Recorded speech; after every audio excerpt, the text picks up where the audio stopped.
Kahit hindi pa makabago ang mga kagamitan, hindi rin daw pahuhuli ang mga sundalong Pilipino sa bakbakan. Yan ang pinatunayan ng ating magigiting na kawal sa pagpapatuloy ng FIBLEX o Amphibious Landing Exercise sa Palawan kasama ang mga sundalong Amerikano. Nakatutok si Ian Cruz.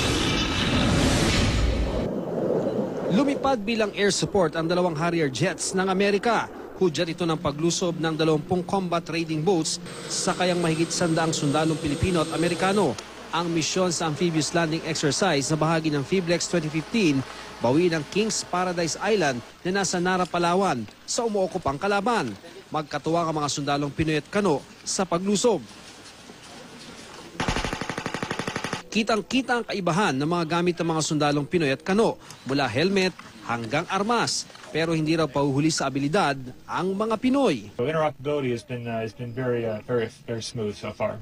Sa FIBLEX ay sinagawa nga dito sa isang isla sa Palawan ay kasama sa mga nag-obserba ang mga sundalong Hapon. Ayon sa mga sundalong Pilipino at Amerikano, malaking bagay daw kung sakasakaling magkaroon din ng pagkakataon ng ibang mga bansa na sumali sa FIBLEX.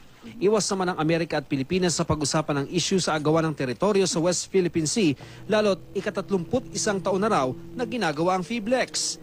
Ang pagpasok daw ng Japan sa exercise, pag-aaralan pa ng Pilipinas. This is open to everybody for us to join. Yung nga, promote regional stability. Kahapon naman, dumating sa baybaying bahagi sa barangay Inagawan, Puerto Princesa City ang 4 na amphibious assault vehicle mula sa USS Germantown para lumahok din sa FIBLEX 2015. Mula rito sa Palawan, Ian Cruz, Nakatutok, 24 Oras.